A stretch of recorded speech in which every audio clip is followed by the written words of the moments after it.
Hey, I'm Mark at Accurate Automotive, working on a 2017 Honda Civic.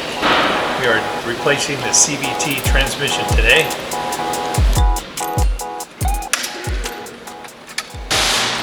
$58,000 miles or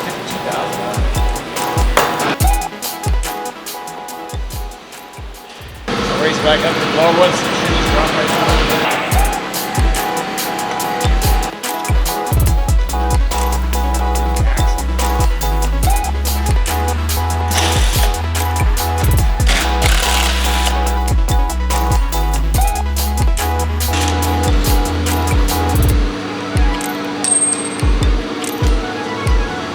People don't realize you're supposed to change the CVT transmission oil like every 30,000. It's not like the transmission don't. If you did the service on them every 30,000, they probably would last longer, but nobody knows this. They don't teach that when you buy a car.